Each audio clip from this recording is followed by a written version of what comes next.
Hey Jason, welcome to the show. A fellow podcaster. It's always exciting to have someone Yeah. who has done it once or twice. Yeah, a few times. Not exactly a rookie anymore. Yeah. And that's also a topic I want to talk about. But before we go into personal branding, thought leadership, podcasting, how people can use it for a business, tell us a little bit about yourself. Who are you and how did you get to where you are today? I'd love to. So, as you said, I'm Jason Cercone, and I've been in the podcasting space since 2015. I've been, I guess, chasing entrepreneurial pursuits since I was 13 years old. Started out flipping football cards and baseball cards to my friends and at card shows and things like that, and never looked back. So, had a number of different career paths and career opportunities come my way over the years. But 2015 was where podcasting landed in my lap, and I grabbed hold and never let go. Back in college in the early 2000s and late 90s, I had a radio show, and I absolutely loved doing that. And I very lightly looked into potentially pursuing radio after college, and it never panned out. So, never thought about it much. But once I got back behind the microphone, I knew that's where I was meant to be. I love the podcasting process right from the start. Even though I didn't have a clue what I was doing and the recordings we were doing were pretty much garbage, it was something I still look back on with fondness because it gave me my start. It rekindled that flame. So I started doing podcasting in a number of different fashions over the next couple of years from 2015 on, and then my friend and I, the show we had launched, we took it as far as we could. I started another show myself. And then in the midst of doing that, I realized that this is really where I wanted to be, but I wanted to get better at it. So I decided to shut that show down and I just focused on studying for about a year and a half. And there was no actual timeline that I was putting on it. That's just how long it ended up being. But I was listening to other podcasters. I was listening to radio and TV personalities. I really wanted to learn their communication style, how they spoke to the camera, how they were communicating. And I wanted to bring that into my own podcasting skills. And at the same time, learn more about what's behind creating great content that people want to listen to. So when I dove back in, everything was a lot more fluid and I was a lot more successful with it. And that morphed and led into a friend of mine who was a colleague. He reached out and said, "Hey, I'm thinking about starting a podcast. I'd like to pick your brain and learn what I'm in for." And I said, "Sure." And I just gave him this list of everything because I didn't want to sugarcoat it. I didn't want to give him a false sense of this is all it's about. And if you just do these couple things and you'll be fine. Like, no, I wanted him to understand podcasting is a lot of work and there's a lot that goes into producing a good quality show. And by the time I got done telling him everything, it was over the phone. So there was just this 5-second pause of nothing. And he just went, "Damn, that's a lot more than I thought." And in the midst of telling him all of these items in my head, I was thinking, "You're scaring him, but maybe that's good because maybe there's an opportunity here." And I said, "Yeah, there is a lot. And maybe you could use some help. What if we partner up and work together to produce your podcast?" And he said, "I love that idea. Let's talk about how we can make that happen." And that's what we did. And immediately I had a new business approach and I started talking to others that were looking to start a podcast. And I got in on the production side, helping them. And in doing that, that introduced me to the guest side of things. And I learned a lot about the value of the podcast guest. And that's where I decided to throw all of my attention over the past, I'd say the past year or so, give or take, just focusing on how people can build their personal brands, build their business brands as value driven podcast guests and really leverage this medium to maximize the ROI and get everything they possibly can from it. There's a lot to be gained if you do things right. So that might be a long winded answer to your question, Jens, but here we are. Now, I love it because I 100% agree. So I started podcasting end of 2019, and Okay. I wish I would have started in 2015 because it's so Yeah. brilliant. I've learned so much.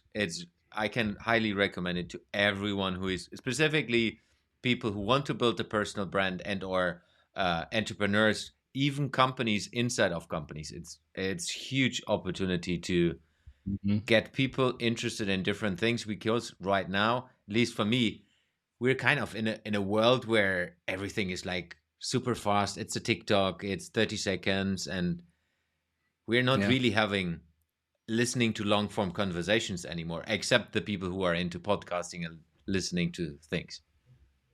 Yes and no. I mean, I could not agree more that we are in a TikTok world, and short form content does play a major role in our lives for better or for worse. Yeah. But there is still the love affair for long form content. I mean, hell, I just last week took my daughter to see Avatar, the new Avatar movie. That was 3 hours and 12 minutes, I believe, was the running time on that movie.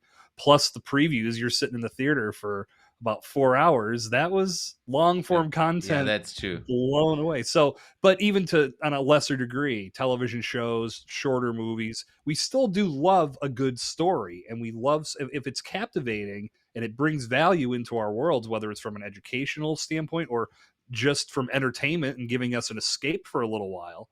We do still grab hold of that. But you're right, for the most part, that short form content is what people are spending the most time with. So if you can captivate them from a podcast, from any type of video that's a little bit longer form, you're doing something right. Yeah. Before we go further, I would love to ask you, what was your first podcast episode ever about? Ever, it was I don't remember the content, and this is why I don't remember, because we were so all over the map. And I'll set this up with the story of how this all came together. I was working in the craft beer space at the time, and I had developed an advocacy blog to spread the word, because I'm talking, this was back in 2013, 2014, when yes, it was people. There were little microbreweries and craft breweries coming up, but it wasn't as mainstream, and there just wasn't. People were still very unaware of what these breweries were doing, and I was really into the product, so I wanted to do my part to try to spread the word. And that little blog took off. So over time, that the next incarnation of the blog was to develop an app here in Pittsburgh, PA, where I'm located, that would allow people to connect with that app and find out about events and beer releases and all these different things. And I got some partners from doing that, connecting with breweries, connecting with bars and bottle shops that were looking for that type of publicity. And the day that I launched the app, I had some guys start trolling me on Twitter about how terrible my idea was and how this was never going to work. And I didn't know what I was doing. And I just looked at, and I was talking with him back and forth, and he was telling me all these things I was doing wrong. And I'm like, dude, do you really think I didn't think about that? But anyway, not to go too deep into it, I said, basically, as I'm looking at these tweets that he sent, I'm like, what the hell does this guy do? I went and looked, and he was a craft beer podcast host. Ah, And it was funny that I read that, because my friend and I had been talking about starting a podcast. We just couldn't land on what we wanted to talk about. Do we want to talk about sports? Do we want to talk about, we were big pro wrestling fans at the time. Do we want to talk about that? Like, what do we really want to do? And when I saw that, that was it. I called him and I said, I've got our idea. We're going to do a craft beer podcast, and we're going to do it better than that guy. yeah, I So he love said, that. okay, and my friend was a big beer fan, to this day still is. So he said, sure, let's do it. So the the full amount of our planning was, we went on Amazon, found a mic, found a mixing board, and said, well, what do you what and if we're talking about beer, do we just talk about beer? No, let's talk about sports too. Okay, cool, that'll be great. Yeah, and then we can talk about wrestling too. So like, we'll have all these different audiences coming in. That's how naive and just flat out dumb we were. Because no, like, you got to be a lot more niche than that, and I'm sure we'll get to that here down the road. But nevertheless, that was our planning. One of the bars that I had partnered with allowed us to record. It was on trivia night, so it was loud and noisy. It's not live for anybody to consume, but I always talk about that experience, because you can learn a lot from where I messed up. And that's something I tell people. They do not start a podcast out of spite. Do not do your first episode from a noisy bar.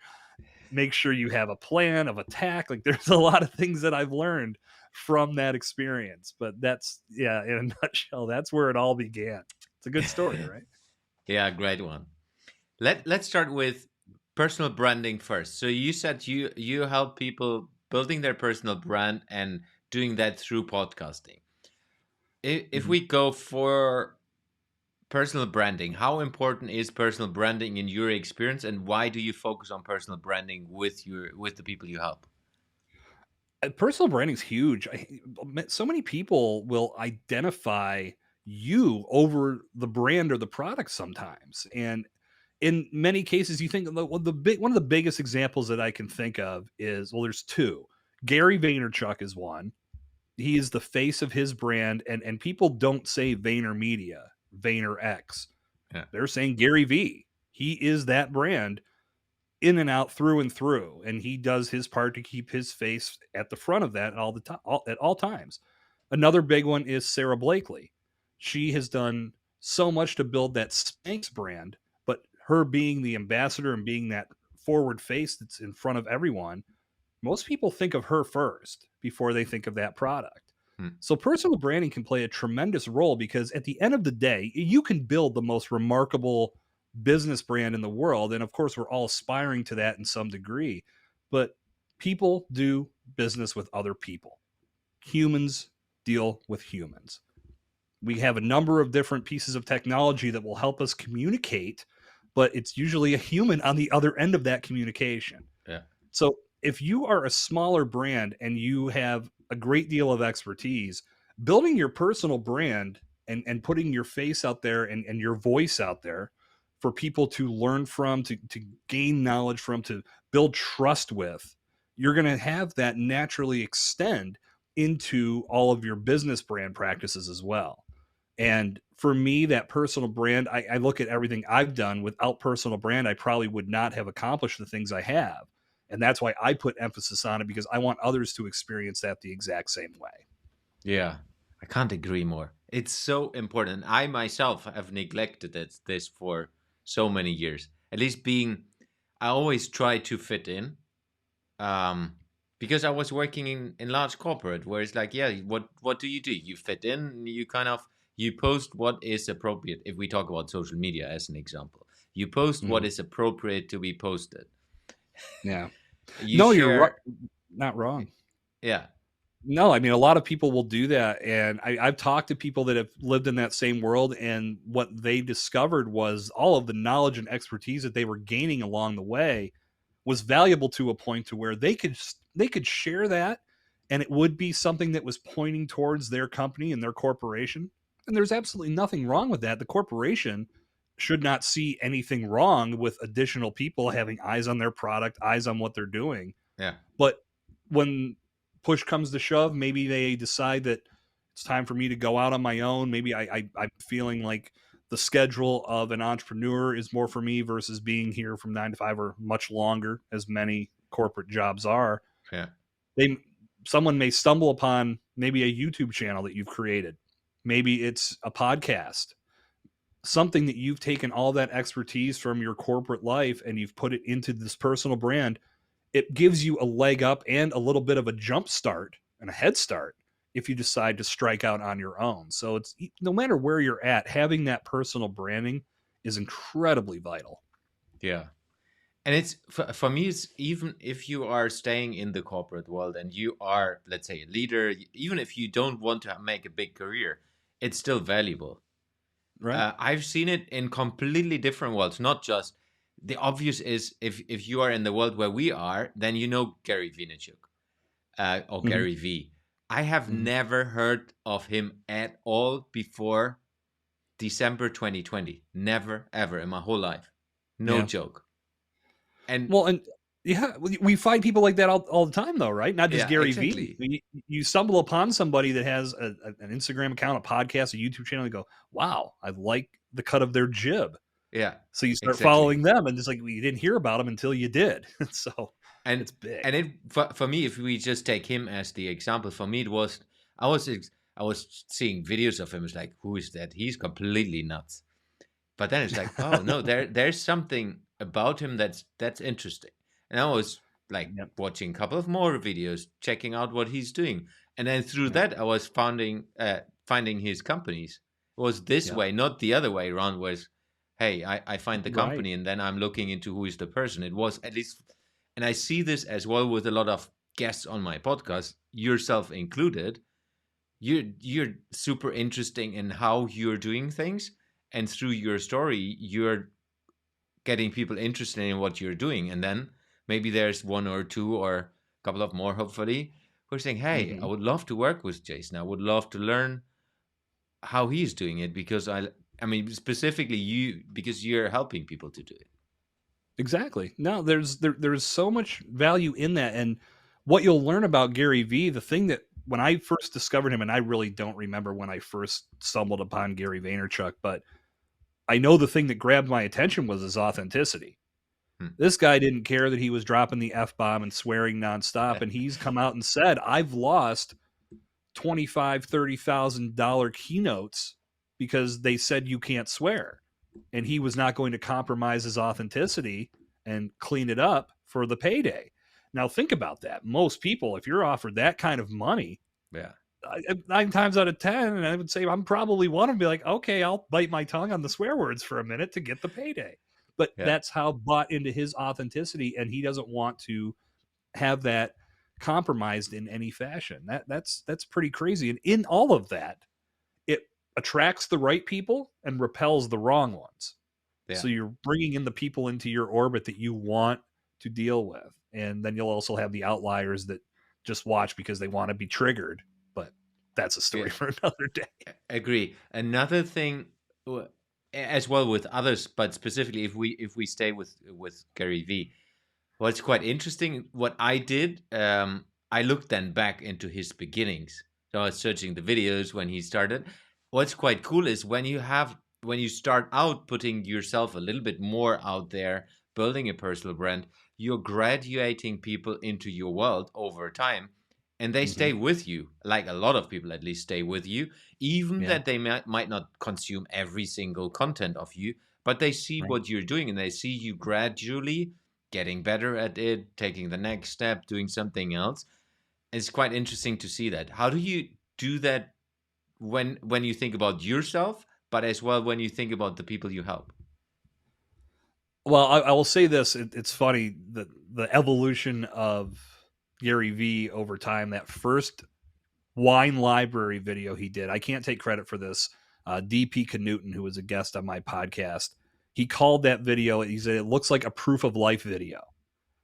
It looks like something that a hostage would send to try to get a message to people to save. And I laugh like hell when he said that on my show because it's true. But Yeah, it also shows that at that time when he was first building that content, he worked with what he had.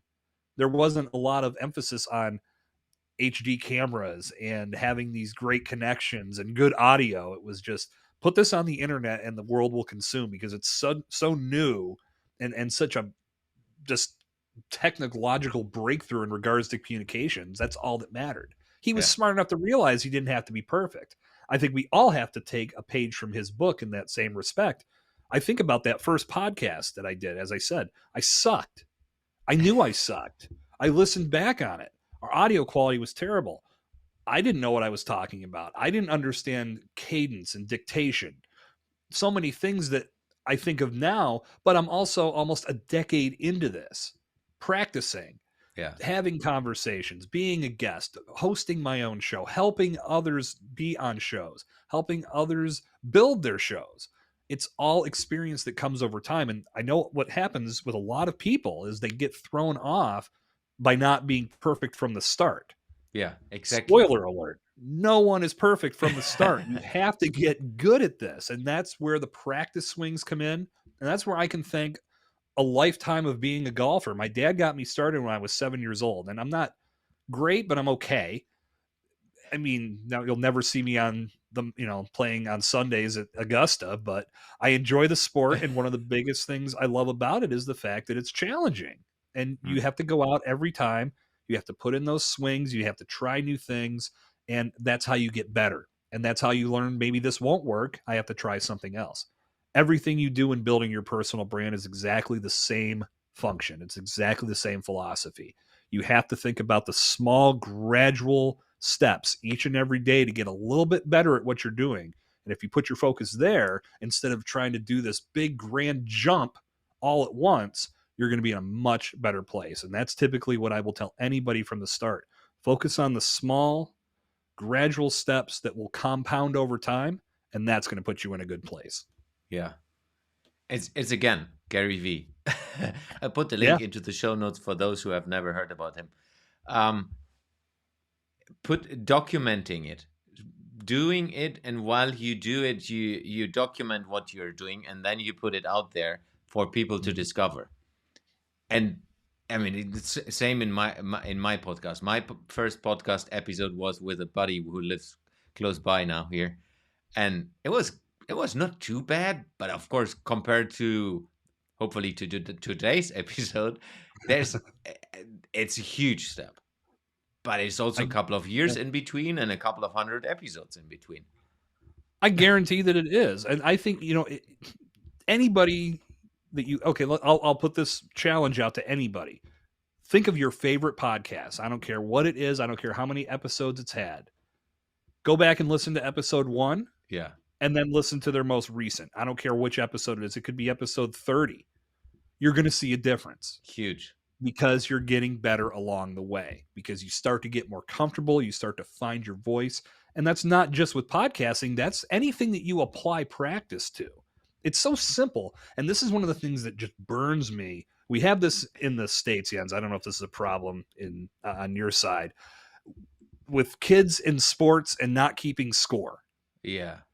Oh my God, it drives me crazy because I'm like, how do they know what losing feels like? How do they know what they need to do to get better? If they're just throwing a ball in the middle of the field and you tell them to run around and kick it for a while, we don't keep score. Well, my daughter played soccer and I came to her first game and I asked where do they keep score at? And they're, oh no, we don't keep score. I about lost my mind. Because that, again, you have to learn these things at a young age. I think back to all the competitive sports I played when I was younger. It made me understand that losing is a part of life. It's something that's going to happen whether you want it to or not, but it's how you deal with those losses that make you a better person and make you come out the next time a little bit wiser. Yeah. So you can attack with a new plan and you can hopefully have the successful outcome that your opponents had last time.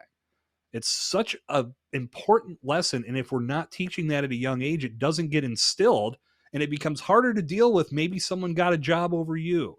Maybe someone got a promotion over you. Yeah. Instead of saying, what do I need to do next time to do better? You say, I'm terrible. I suck. No one values me, blah, blah, blah. You just go down this rabbit hole that could really throw you into a dangerous spot in life. And there's a number of things that can happen. We don't need to go into detail there.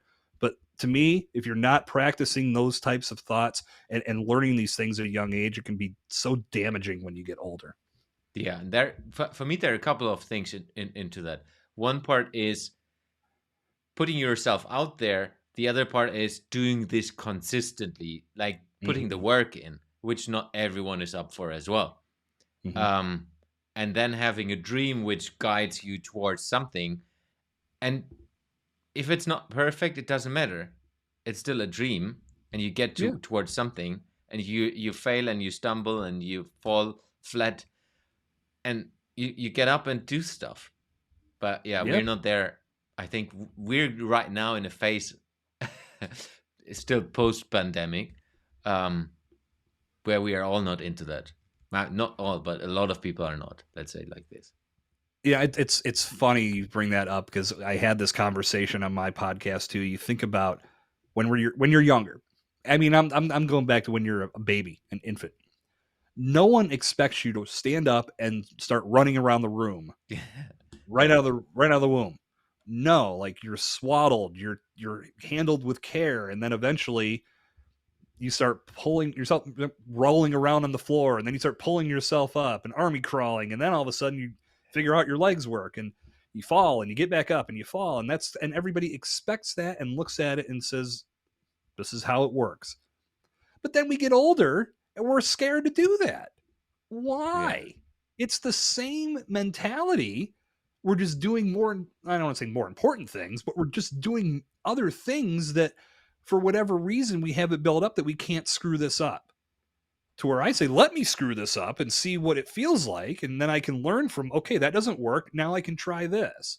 Yeah. If you don't approach things with that mindset, you just, it's a shame that we develop that type of attitude and that type of mindset as we get older, because we cost ourselves opportunities because we won't even try. Yeah. Because we don't want to fail. You get trained in school to not do it, and then it's even Yep. worse when you're in, Hmm. like myself in corporate. Yep. You're valued to not do things extraordinary. You're valued Yep. to stay in your line, to do the things you're supposed to do. Don't Hmm. take the risk, because that's not what we do. We have tried it 20 years ago. Don't do this. That's what we get trained to. And then I know a couple of people who, including myself, who then stepped out of that world, say, okay, now I'm an entrepreneur. And it's like, no, that's too scary. And that's why. So one Yeah. of the most funny things is, I just laughed with someone yesterday about it. I did to myself, because I was super not comfortable on video and on audio, and I started a podcast. So what Hmm. I did a challenge where I wanted to do at least 200 something daily vlog videos, super stupid, just to challenge myself. And I Yeah. posted it on LinkedIn, which is scary, because I was the corporate dude, and I was just posting that. I was wearing hoodie and polo shirts. Over a long time, normally I was wearing a real shirt and stuff, Hmm. and it was so beneficial for me. I learned so much. Yep. And maybe there are two, three people who said, like, "Who is this dude?" But I don't care. Yeah, but you know what? You were there consistently. Your message starts to resonate with the right people, as I had mentioned before, Exactly. and you embrace the fear so you could overcome it. I'm going to recommend someone to everybody. His name's Wiley McGraw. He's a friend of mine. He was the very first guest on my show, Evolution of Brand. He is phenomenal, and that's one of the big. He's a radical performance accelerator is what he calls himself. This man does things that I've never seen anybody else, and his message is incredible in regards to how he teaches people to embrace the fear that holds them back and learn to live in it so you can learn from it and then get beyond it. Because when you don't embrace it, you're always going to have a wonder of Yeah. what's it like over there. Well, I'm too scared to find out. But if you break through that, there's so much that you can accomplish and you truly tap into your peak potential. So he just released a podcast. It's called Wise Words and Whiskey with Wiley and WileyMcGraw.com. I'm giving them this huge plug, but I think there's a lot that from what you just said, Jens, if people have that mentality right now, you can learn a lot from his message. But it's absolutely something you have to do no matter where you're at. You have to embrace that fear and get beyond it by learning from it and actually existing in it. And I can give you an example from my last job.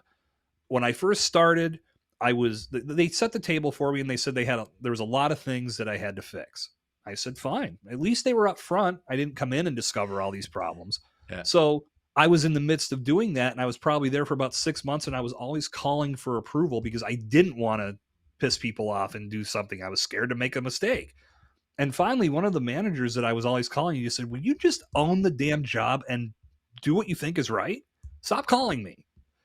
And I said, okay, that was all I needed to hear to get past that.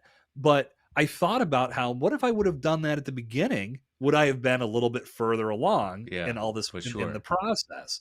So you have to take some ownership in all of this. And when you do, that's when you'll start to see changes. That's when you'll start to see evolution. And Jens, you're the perfect example. Like you said, you did not want to do video, you did not want to do audio, but you put yourself out there. You got better as you went on, and you learned from that whole experience, and look where you are today, hosting a successful podcast. Yeah. Agree. So everyone, check back my first episodes or Jason's first episodes. We will put a Absolutely. link into the show notes so you can find them. I welcome anybody to do that. And it's funny, I've said that too, because Evolution of Brand is the amalgam of all of my podcast experience. So I was bringing 7 years of podcast experience Okay, into that's that. already Like, better. it's better, but you can still see a change because Yeah. I've tested it myself. Go back and listen to episode 1 with Wiley, as I had just plugged, but then go and listen to, I think as today, episode 136 came out as we sit and record. Yeah. You can go and you'll see a major difference. You'll hear a major difference, I should say. It's Yeah. audio. Yeah. Awesome. So let's get into the next gear.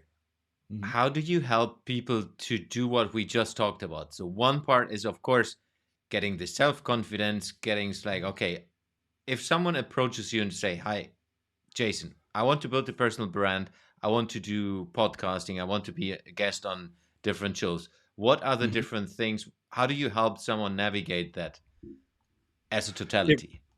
well, it depends on where they're at, and I mean the reason I say that is because if there are people that may have never done anything to build their personal brand, they may have never cultivated their story, they have never really tapped into their own personal story and put it to use within the evolution of their brand.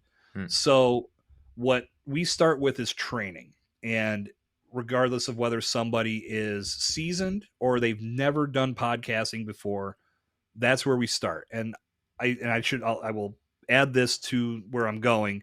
My big personal branding vehicle and tool is podcast guesting. I feel there is so much to gain from this initiative that you can utilize in so many different ways. And this is a lot of people fall short because they don't maximize what they're getting from these podcast interviews. There's Yeah, I so much tell to you. gain if you do it right. So that's where we start. Finding your story, finding your confidence, seeing where you're at. Do you have experience in front of crowds? Have you maybe done some public speaking? Can any of those skills translate? Tell me how you feel about the podcast medium. What do you know about it? Do you know what podcasters are looking to accomplish? Having a respect for the medium and what the other person is looking to accomplish will allow you to root your efforts in value, give them what they need so they can give you what you need, and everybody wins because you'll have synergy. And that's where the great content and the great conversations come from. When that content gets put out into the wild, people hear it. They say, wow, I learned a ton from that conversation. They share it with colleagues, they share it with friends, they put it on their social media, they put it out into the world for you. And that's how podcasters build their audience. It's compelling content, just like anything else that you get sucked into. A good television show, a great movie. It has to be compelling. It has to get you emotionally invested. Yeah. So we cover all of that before we ever turn a microphone on. And then we start looking at shows that are going to align with your objectives and philosophies. Because if you're going on podcasts that make zero sense for you and your brand and what you want to achieve, the practice is good, but it's better to get practice in the arena where you're going to potentially win the Super Bowl. If Yeah. you're in the marketing world and you start going on bass fishing podcasts because they think you're interesting and they want to bring you on, Yeah. what sense does that make? Because you think about the audience for that type of show, they're tuning in to hear whatever you tune in to hear on a bass fishing podcast. But your message isn't going to resonate with that audience because that's not what they're there for. You have to think about what your target customer and target client is listening to. If you're in the marketing space, they're probably listening to a marketing podcast, maybe a financial podcast, maybe something about branding. And when you start to put your message in those places, that gives you more of an opportunity to get discovered. And then if you lay out the right call to action, then people can follow you and come into your world where you can continue to nurture them. And that's something that I want to put out there. Is this a way to attract clients? Absolutely. But it's no different than anything else. It brings them into your orbit. Once they're in your orbit, then you can continue to supply value to them. They see, they can trust you, and they take the next step. This is not one of those instant, oh, I'm on a podcast and people are going to hear me and then buy from me. That's a Yeah. very common misconception. People think it's instant, and it's not. And this is why I preach doing multiple interviews and putting your message out there as much as possible, because as your presence grows, you'll see a difference in how quickly things change because you're bringing in more people into your orbit. Takes time, takes patience, takes consistency.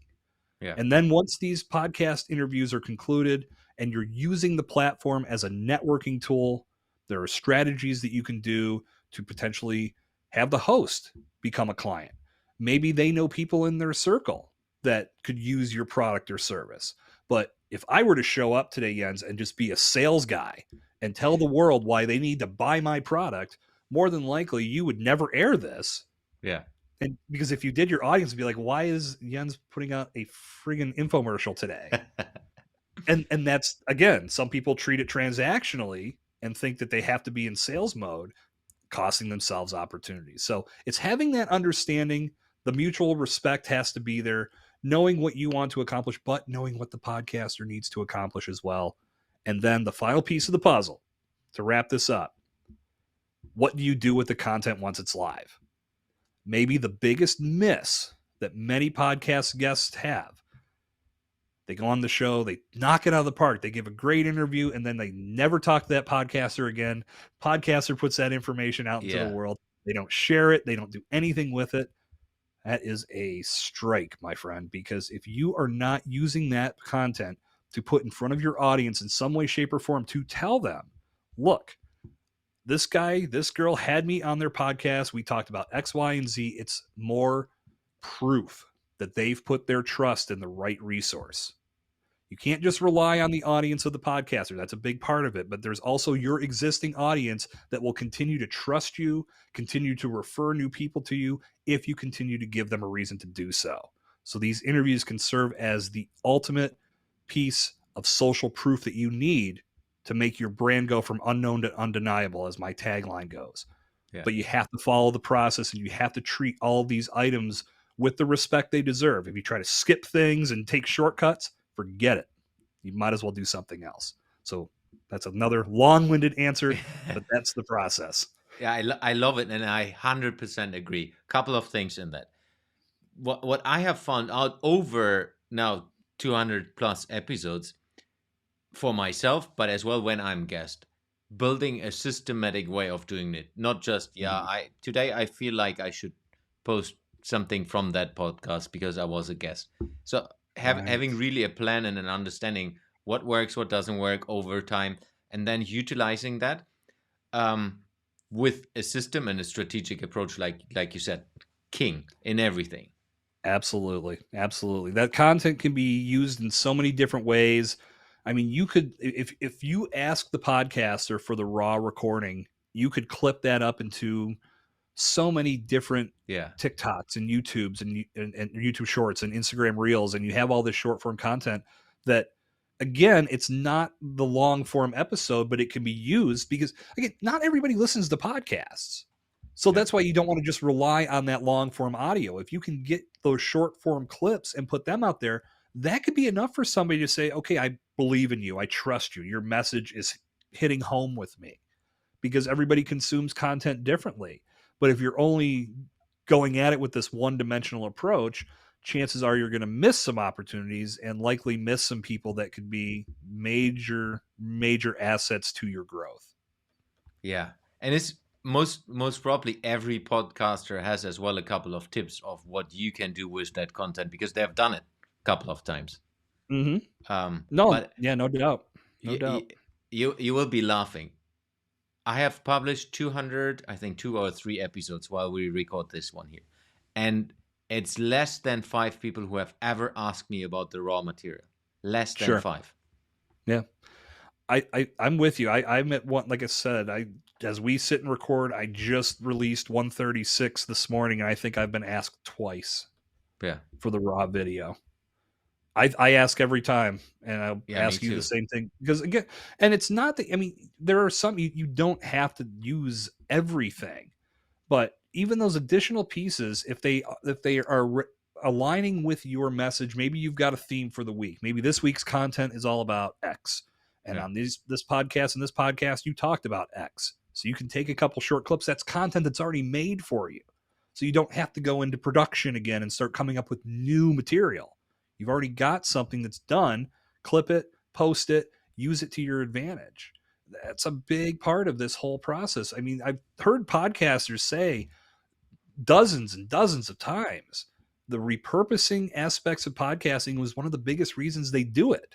Yeah. And 100%. I could not agree more, because especially in the world we live in today, the majority of podcasts are recorded just like we're doing today, digitally over the computer.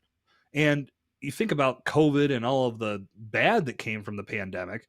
I think one of the silver linings is the fact that this got normalized. I believe that, I mean, I was doing this over the computer recording well before COVID, but I think it made people more comfortable in this environment. Yeah. And it expands your reach globally, versus if you were just trying to do it with people in person, you had to be at a conference, you had to be in the room with that person. It was a lot more localized. Now it's global.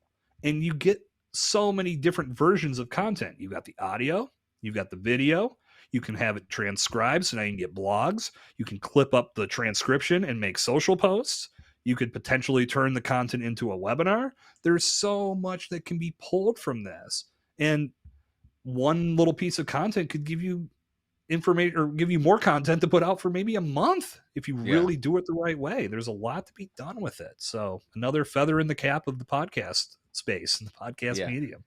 What I like as well, if you do this smart, you build a hub where you concentrate all of it so people can find it again. So for example, in my case, I have a blog where I'm posting the podcast episodes where I was on, and have this as well there, like the host, like I have everything on my podcast, which is, I was just saying that to another person the other day. The podcast is the biggest asset I have built in my whole life. Yeah. And other people say, like, well, that's ridiculous. You have had an amazing corporate career. You have been this global dude flying around the world and blah, blah, blah. It's like, that's not an asset at all. Yeah. But my podcast, there's 200 something episodes with text, audio. It's huge because you can find this in 10 years. No, years. that's one of the biggest things that you just brought up. One of the biggest reasons why I love podcasting so much. It's legacy. It's exactly this content. I think about, I'm a big Beatles fan. Maybe I'm not like a Beatlemaniac, but I like the Beatles music. But that was a generation before me. My daughter, she is into it. That music has transcended, or maybe transcendence is the wrong word. It's gone from one generation to the next and is still appreciated. We are creating content that can be impactful to the next generation, and live long after we're gone. Yeah. And I always think about the content that I'm putting online. I guess it's the over 40 in me that thinks about that long term. Do I want some embarrassing nonsense video or podcast out there that people stumble upon and say, what was this guy doing? Or do I want something that people can listen to far after I've ventured off this earth and learn from it, be entertained by it, get some semblance of value from it? That's why I don't like being a salesperson on podcasts, and no one else should be either. Because the value is in this type of conversation to where someone down the road 300 years from now could be thinking about personal branding, and they find our conversation and realize that this philosophy has stood the test of time. Yeah. That is huge. And I'm with you there. The podcast that I'm building now, I feel it's become the biggest asset that I've had, and it's only going to continue to get more valuable as I add new content to it. Yeah, agree. And it's also, I always give the example. So my dad was doing a couple of radio things, and I still have that on CD. And he passed away a couple of years ago, but just listening to that with my daughter. Yeah. How amazing is that? Like she has met him still. She's now 5, but she's not, of course, not remembering everything with him and so on. Sure. But if you play the CD, and imagine if she's 5 now, I have 200 podcast episodes. When she has kids in hopefully more than 25 years, 20 years, not 25, she can show this. This is what your granddad did. It was with Jason on a podcast, and they talked about podcasting. I couldn't be more on board with that thought process. I think about that often. I think about back in the day in my little hometown of Bradford, Pennsylvania. We always went to my grandparents on Sunday night, and the conversations and the fun that we had. I always think back to saying, God, I wish I would have had a recorder. Yeah, exactly. And there was one thing that came from that time frame that is caught in it, for us to remember. And I have to get it. I still haven't done this, and I should kick myself for it. It's on a cassette tape, but my sister, for her senior project, did this. We have some old school mafia connections in my family going way back, and my grandfather was a part of it. This is during Prohibition. and my sister did her senior project on this. And she interviewed my grandfather to get his take on that time period, and she That's recorded it. What you discover about those types of things is, yes, you can listen to the story that he's telling, but it brings back this flood of memories of everything else. yeah. That's beautiful. So someone may find a podcast that I talked about one thing or another, but maybe they're going to start remembering other elements of the relationship I had with them, and the podcast is what sparked it. Yeah. That's powerful stuff. But And, point being, yeah, so much legacy can be built from this. and that's most probably with CD, nothing different in 2-3 years. You can't No, I buy mean, that's anything. it's the car I got, my most recent car. When I got it, I didn't even think about it, but I looked and I was probably had it for like 3 or 4 weeks. I'm looking, I'm like, there's no CD player on this. You don't need one. You don't. No, I didn't even think. Like I said, like I don't listen to it anymore, but I just hadn't seen it. And I guess, and all new cars are like that. No one's listening to CDs. And it's funny, you think back to, I don't know if this was you, but I think back to when I was a kid. You talk about distractions and driving and being on your phone. Do you ever have to flip through a big book of CDs trying to find the CD Yeah, that you that wanted was to listen to? worse. Yeah, that was even worse. Yeah, I still remember that. Yeah. Oh, good old days. Oh yes. Now it's just my phone connected to the Yep. audio system and listening to podcasts, at least in my case, or That's audiobooks. right. Me too. Yeah, I'm the same way. A little mobile university while I'm on the road. Jason, I could talk to you for the next 2 days straight. But I know you have an appointment afterwards, and I slowly need to get towards bed as well. Let's get into the last part, Okay. where I asked the guest a couple of questions that I ask every guest. If you could work with a project that is impacting every human being on Earth, what project would you work with and why? Does it need to be a specific project or maybe No, just revolving around just human? what comes to mind. I would say I mean, it's not even a thought. Something that involves with improving communication. I feel that we've reached a very critical point in the world as we sit and record here on January 12th, 2023, to where communication has just gone to hell in a handbasket. Hmm. We have all of these platforms that we can utilize to communicate, but we've never been further apart. You think about the divisiveness that we have on social media. You can't even express a thought without the other side jumping in and telling you why you're wrong. And then you say, no, this is why I'm right. And you're refusing to listen to that side. So there's disconnect at every possible level. And it doesn't allow you to welcome new perspectives into your world. And you can't grow when you're in that mindset. So for me, if I could lend my knowledge, my help, just my effort to anything, it would be to improve communication for the better. Get people into a more welcoming environment to where they can discuss ideas. You don't have to agree with everybody. You don't have to buy into what someone's telling you, but you have to respect their viewpoint. If I could help people see that a little bit more, feel that a little bit more, not be in this state of mind to where they can't go onto their platforms and express their opinion because they are scared of what other people are going to say, then I feel like that would be a job well done. And I'd be more than happy to, if this is a cause that exists right now, call me up. Happy to help. Yeah, I love that. Very cool one. Next question. If you could give advice to a young innovator that's just getting started, what advice would you give to them? Don't be afraid to fail and stay consistent. One of the big things that we talk about in the podcast space is that you have to commit to what you're doing or it's never going to work. And so many people don't, because the numbers don't lie. It's something like 7 or 8 episodes is the average that are out there before a podcaster quits. And that number's scary as hell. And it makes me shake my head, because if you come into this with a plan and you understand that it's going to take time to get better at what you're doing, to develop an audience, to put content out there that grabs somebody's attention, you have to have a commitment to that, and you have to stay consistent.